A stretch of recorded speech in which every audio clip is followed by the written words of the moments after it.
know how to dance, girl. Show me one of them dances. Hey. Watch out now. Watch out. What we do? 1982, y'all. Hey. We dancing to More Bounce to the Ounce because that's one of Sheila's favorite songs back in the day. Back Hey, in the day. class of 82. I'm excited. Hey, Because guess Cougars. what? We have our fabulous Dr. Sheila Sherman here.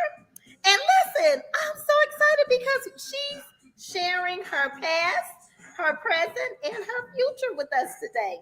She's at work, so look, I can't monopolize all her time, but I listen, we got to hear about her journey. So look, Alexa, look, I got another friend here, y'all. It's Alexa. I just learned about her 20 years later. Alexa, I need you to stop. Please complete the song. Yeah. Technology can be dangerous. I want you to stop, Alexa. Stop the song completely. Hey, Sheila. Hey, Patricia. Oh my gosh, Sheila. I'm so glad that you joined this show today because I know you had a fabulous weekend. And Thank you very much. and you're working and you decided, you said, you know what, I'm coming on and I'm going to share my journey. And we appreciate that so much, Sheila. Well, thank you for inviting me. I just felt honored that you even thought to even pick up the phone and call. But, we go back and we're family now. Yes, we are, y'all. Look, who would have thought Sheila and I would be relatives by marriage? Right. And her nephew. But look, Sheila, how far back do we really go? To Ivanhoe. Didn't I used to come over your house? Yep. You used to come over my house with those ponytails with the balls on the ends. Everybody remember Pat with those balls on the ends. Pat had a whole head full of ponytails. They were twisted with the balls on the ends. So when you turn, they just pop. I love it, Sheila. You're making me think back to, did I want to be a hairstylist way back in the day? Because let me tell you what I did. I got to tell y'all this.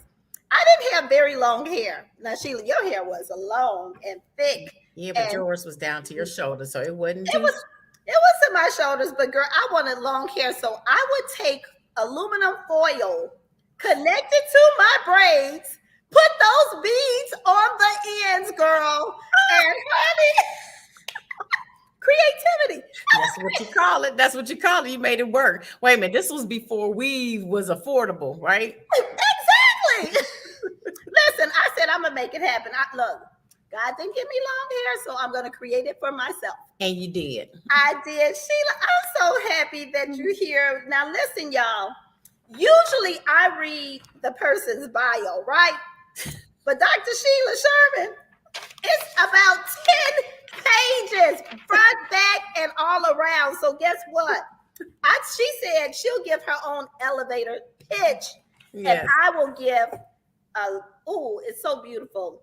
This is one little part to her bio that talks about her advice to the next generation. So Sheila, let's talk about 40 years ago.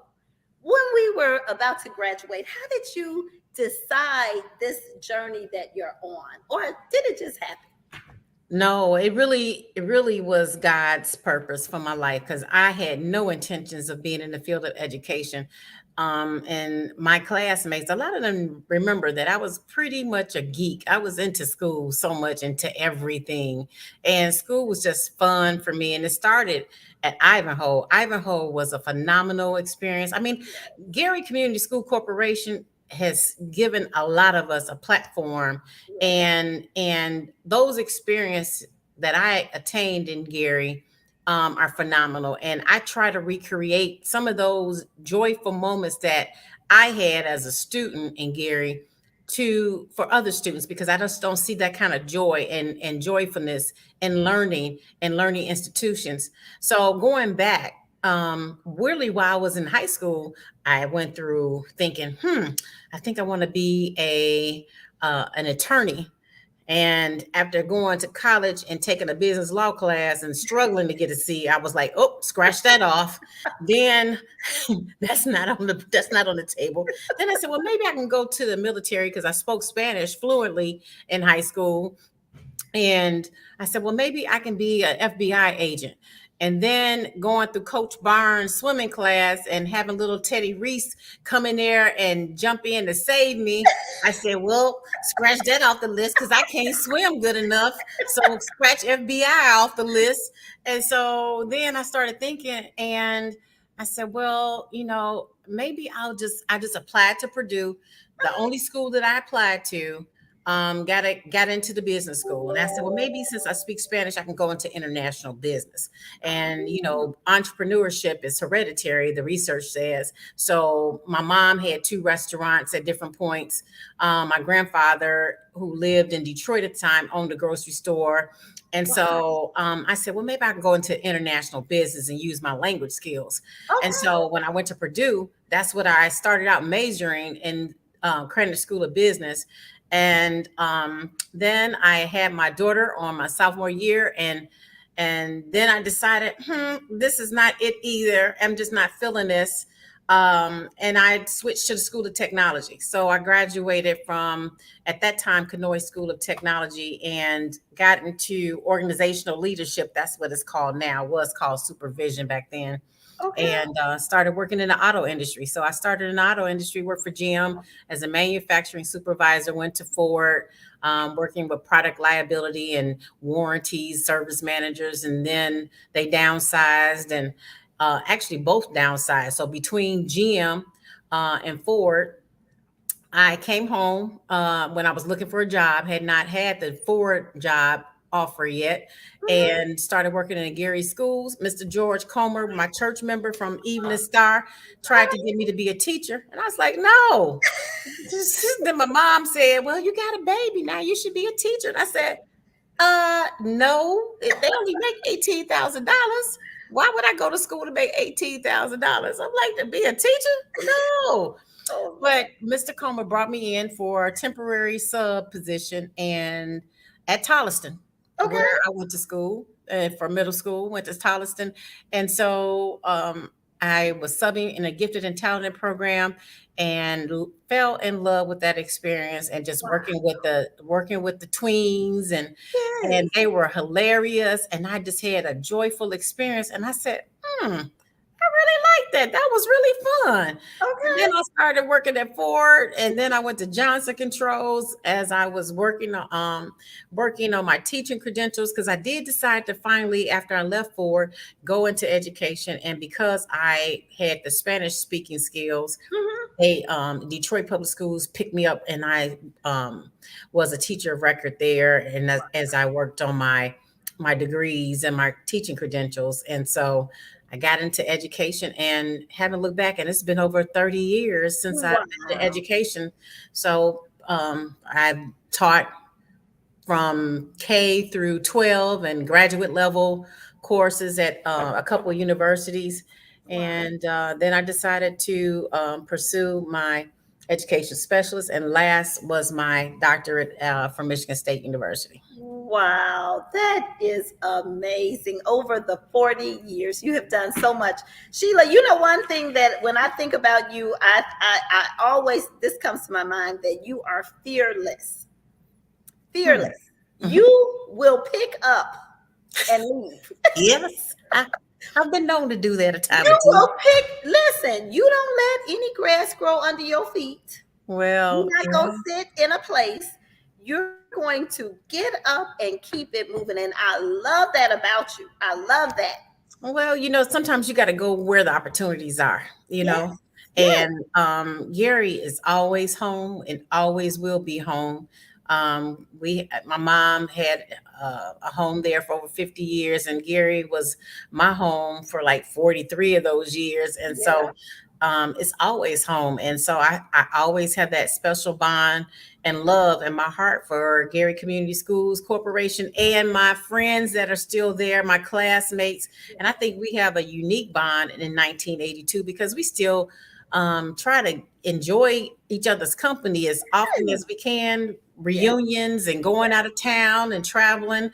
And generally speaking, I think we do a fabulous job at staying connected with each other. So Gary is home, and I did work doing some consulting work with the GAPS program in Gary schools because I feel like it's my obligation to give back to the students in that community, just like someone did for us. And we had an excellent opportunity to learn and to gain skills. You went through the cosmetology programs, and that's something similar to what I'm doing now. I'm working with a school district and trying to get students' career pathways established so that each student will have opportunity to come out with either certifications or skills. And right now, I have a plethora of corporate partners coming in looking for young, talented 18-year-olds, and we cannot get enough of them to fill these jobs. I got people wanting to pay these kids anywhere between $15 and $18 an hour. And, some of them are going into certified nursing assistants, CAD CAM programs in the manufacturing areas, IT. I'm starting a hospitality and tourism program that will start and launch in the fall. And so I got people that want to hire folks. And so that's what I'm trying to do is give these kids opportunity so they don't have to go to school if they don't want to, because everybody's not going to go to college and thrive. And so if they want to be military, we got a JRTC program for them. Um, and we've got college opportunities that will pay $36,000 for them to go to school. Wow. They get to use that for free money. 36. They don't even have to have a high GPA. They just have to be able to have like a C average, and they have up to 5 years to use $36,000 for college. And so they choose to, but we have the partnership with the community college here. And so that's what I'm doing, is trying to give young people an opportunity to choose their destiny and pathway, whether it's biomedical.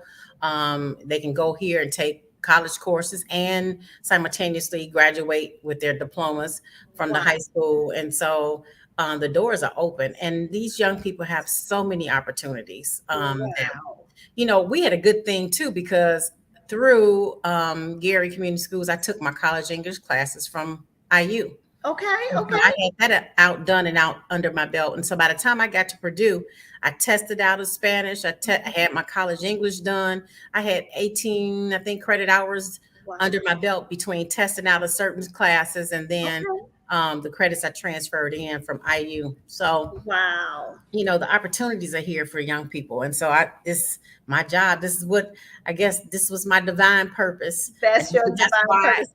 That's why I had such a good experience in school. So I'm trying to make sure I transfer that in those opportunities to young people today.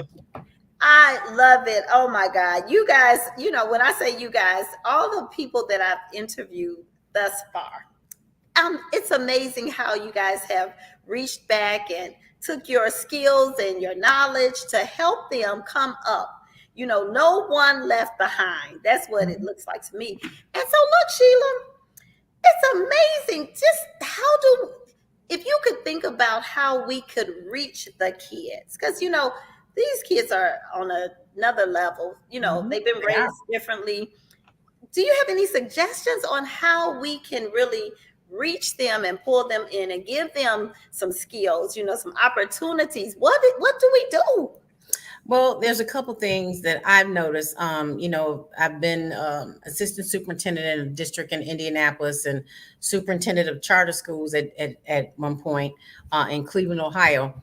And what I found for me is, look, if I get bored with a teacher's instruction, then I know my students are getting bored. Okay. And I think teachers have to adapt. And yes, things are constantly evolving. So, it shouldn't be a struggle at any point for a teacher to use technology to help engage. Okay. And so our students today are very visual, and they're used to having games and technology.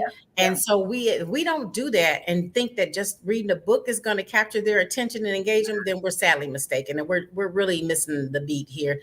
And so what we have to do is meet students where they are, and have it engaging, having it fun, and, having intellectual discussions with students, and allowing them in a safe space to question. If something doesn't make sense to them, then they should feel free enough to be able to ask the questions like, that doesn't make sense to me. Can you explain it again? And then as a teacher, I'm obligated to ask them to describe and explain and use their higher order thinking skills at a different level to really show what they know and showcase it. And then let's celebrate their accomplishments, because we Yes, say that all kids can learn, and they can. they can. But sometimes it's a little bit more difficult in certain subjects for more students. And so we really got to learn how to meet students where they are. But there's so many devices that we can use to make learning fun, and after school opportunities for them, connecting them to professionals in industry and allowing them a safe space to have dialogue. Now, one thing the pandemic did do for Mhm. educators Yeah. is moved it up the needle up a notch. So Okay. now we were forced to To adapt and try something new. do. And we had to do it right then and there on the spot. Right. And Quickly. virtual learning, using the hybrid model Yeah. and in-person instruction. So now we know that different people learn different ways. And Right. now if we can connect, and that was one thing I did at Michigan State in a research project Hmm. with students in Detroit, is that we actually went back and looked at the civil rights era and had them to compare and contrast the way the articles were written in Detroit News and Free Press and the British, the BBC publications in Canada, because Okay. we just right over the bridge Right. from Canada. So when you have them to look at this and they can see for themselves, oh, this is not stated the same way as this publication states it. Hmm. So I need to question and not believe everything I read, Okay. have a critical eye, and cross reference and do another double check. So Oh, just today, in terms of TikTok and Facebook or Meta and Twitter, we should be cross referencing what we read and then go back and look and what does sounds off. Does it okay. sound like it makes sense? Is there gaps in the story? And Hmm. if we do the same type of thing and teach young people those skills and teach them to be critical thinkers, and they're about reality. What's relevant? What Right. can I use? Right. Financial literacy is relevant. You Right. know, it's a whole new day and age. So Right. right now, we're gonna have a coffee shop in my school, Okay. and so we're teaching business and we're teaching entrepreneurship, and Oh, so you need me, Hunty. I'm serious, Sheila. I'm not playing. I'm coming. I need to talk to you because look. I think that the kids just need a trade. Give them a trade. Give them something to do with Mhm. these hands, Yep. and then catapult them to their next level in whatever it is. If they need to go to the business school, okay, but Mhm. they have something right now. Well, See, that's that's what what. we're doing. We got a business and finance classes and entrepreneurship that we're offering them as a part of a program. And then, again, those are some of the classes that we got. But now is really known that a lot of students and a lot of young people don't have the financial literacy, and so now we're talking cryptocurrency. You got young Yeah. people creating cryptocurrency now. Right. So Right. they are launching way ahead. And I tell you, one of the best things that I learned on the online platform that started in the pandemic was how some people are creating, like these young girls went out and bought a fleet of cars, and they're starting their own rental service. Yeah. I'm like, who I would love have thought? it. Who would have thought to go and do a credit app and then go start your own fleet? Okay. I love it. Yeah. I love, in a sense, I love where we're at now with the creativity, Hmm. using the gifts that's within us to create wealth. Yeah. I love it because back in the day, it's just, go to school, go to college. And a lot of people, when they go to college, they're not even in the field that they went in. Hmm. So, I love this space that we're in, this creativity. Um, Yeah. Yeah. But you know what? Our parents taught us what they knew, what right. they had been taught. Like, Exactly. go get an education. Nobody could take that from Right. you. That'll Right. give you a good footing to change your life, change Right. your trajectory, break some of the cycles and curses of Right. poverty or whatever it was. That's what they knew. And it worked for us. It And worked. it worked for a lot of us to get Yeah. us in the door. Now Yeah. I got student loan debt out the wazoo, but but that's what I'm trying to alleviate from these young people. They don't have to Yeah. be in my situation, and so Yeah. we teach them what we know, Right. in What everybody's to do and situation. what not to do. Right. What to do and what not to do, and then make connections, because for some ethnic groups, they are a lot more on solid foundations. They Mhm. have the wealth, Right. generational wealth, Hmm. or they have that sense of culture and community where they will have multiple families living in a residence so they can save their money, buy their own homes, and won't be in as much debt. Yeah, So I love it. we just got to learn how to teach our people multiple ways of thinking Right, and, right. and to do what's best for them. But mental health is a big part of that, and making sure that we address a lot of the mental health issues. So, Yes, yeah. yes. Wow, Sheila, you're amazing. I knew that you would be amazing long time ago. When I used to come over your house and we would play, and your mom and your dad, oh my God, it's just such a beautiful family atmosphere. I Thank knew you. you were going to be amazing. And Thank you. yes, yes, yes. And you're steadily moving and, doing more and more and more. So listen, so we talked about your past, we talked about kind of the present, but Mhm. what does your future look like? Where do you see yourself? Oh my goodness. Well, here's the thing. This is the thing about getting more seasoned. I'm not trying to climb the corporate ladder or so to speak You've anymore. already climbed it. Been there, done that, and now it's about joy and peace and living Enjoyment. life. And I am so blessed, and God has really been good to me. Yeah. So I can say that right now I have a person in my life that is Yeah. good. It's about bringing joy to each other and no Yeah. drama, no chaos, and hopefully that will continue to grow. Yeah. I'm enjoying being a grandmother, Yeah. and that little dude, I mean, he is so much fun. And it's so much fun being a grandparent. Probably more fun being a grandparent than a parent, but you get to see your kids flourish. So I have had two wonderful daughters that are Yes. independent and self-sufficient, and they're thriving and doing their thing. Yeah. That gives That, me joy. that's That's rewarding, gives me joy. But my life isn't over because my kids are grown and have left the nest. okay. Can we talk about that? Because look, I know a lot of people. When the kids grow up, the parents they don't know what to do. I'm like, And I don't understand. I can't relate. what to do? What to do? I'm going on a plane. I'm getting on. I'm going to the Caribbean, sticking my feet in some hot sand, Okay, enjoying life. I'm getting ready enjoying life. to live.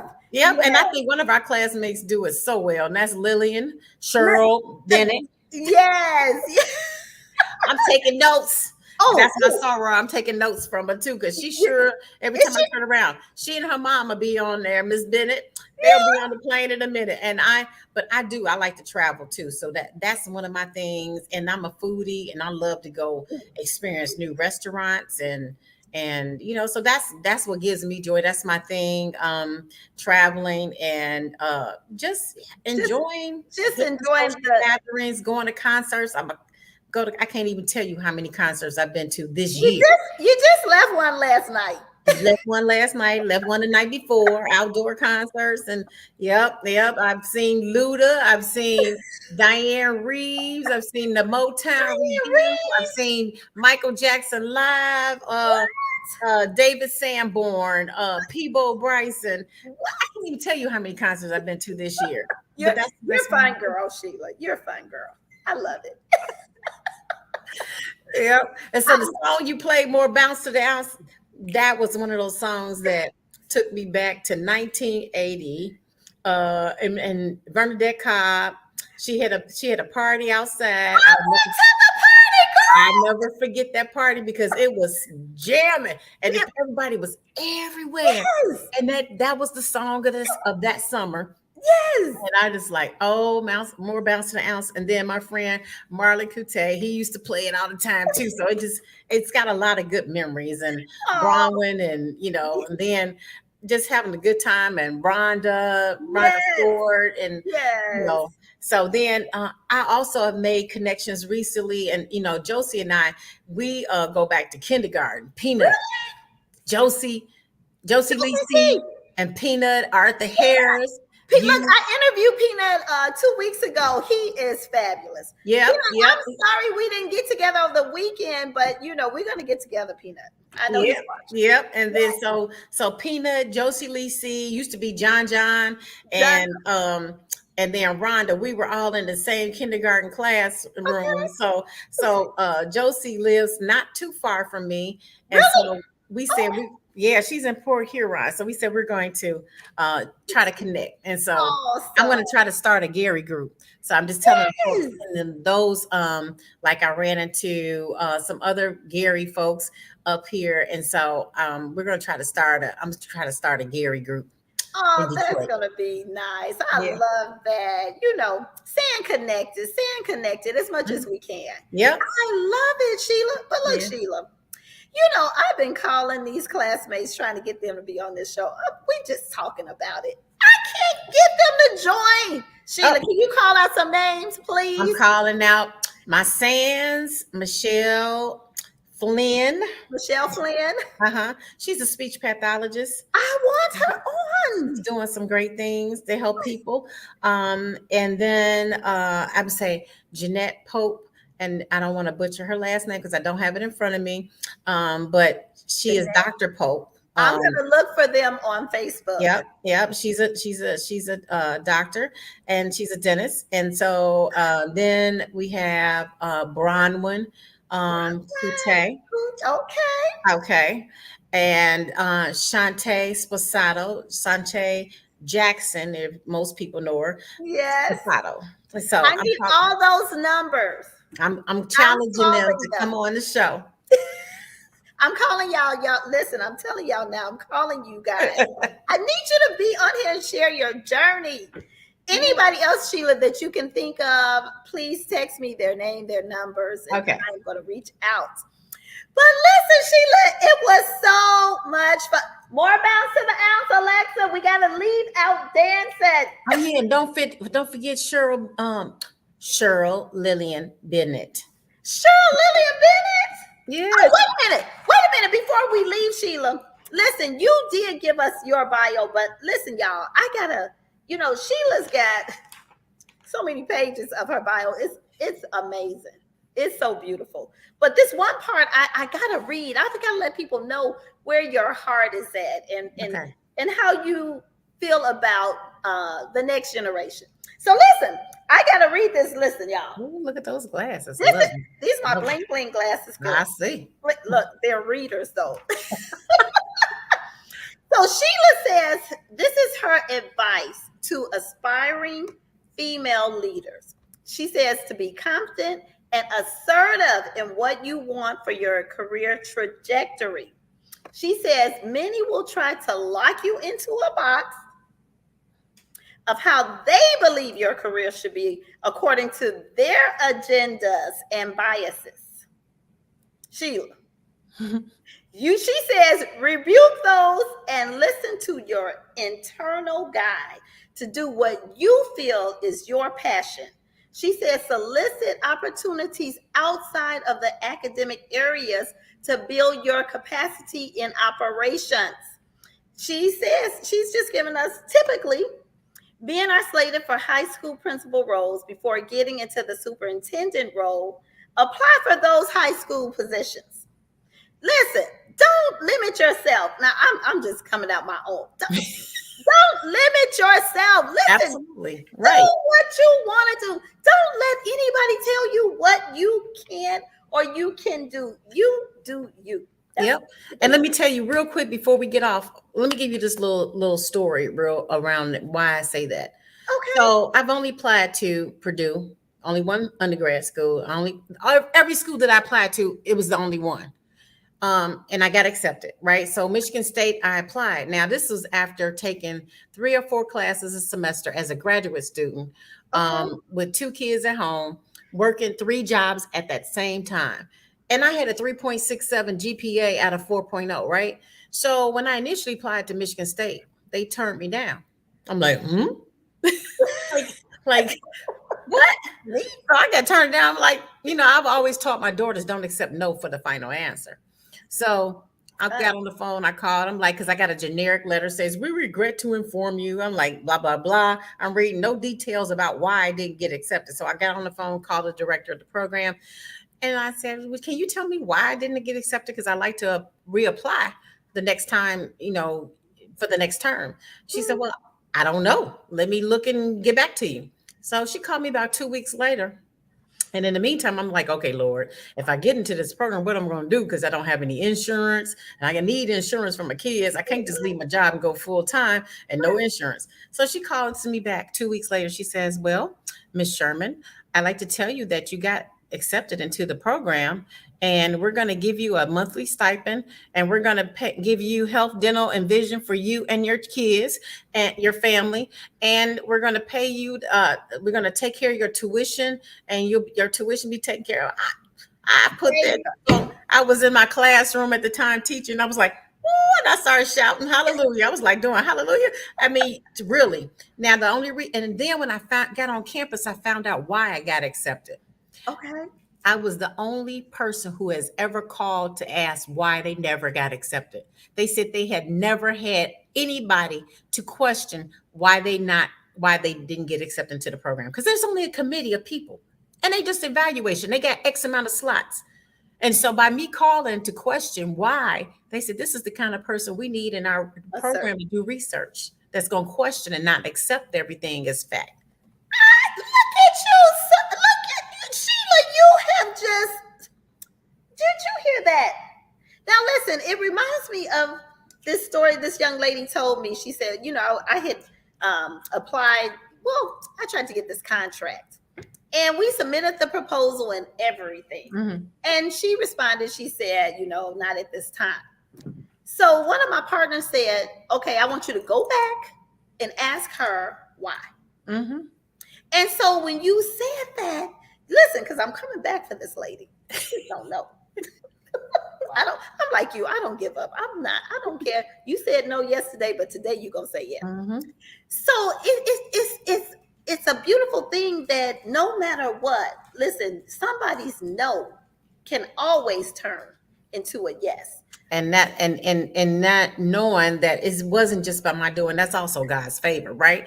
But to have the inclination to question, and it's doing it in a respectful way, which is what I did. I was calm, I wasn't agitated.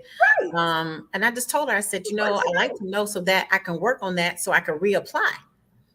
And so that's when she called me back. And I had a wonderful experience and I learned so much that you can't read about in books, because a lot of the stuff that you learn when you're on campus as a full-time fellow, you learn when you're on campus and and so but that was just my lifelong lesson, to really not accept no as an answer. And that's something I had told my kids, but they got to see it for themselves of what happens when you just not accept no, because somebody can just say, I don't have time, and just scoot you along. And then you'll go and then you'll be questioning yourself, your integrity, questioning your skills.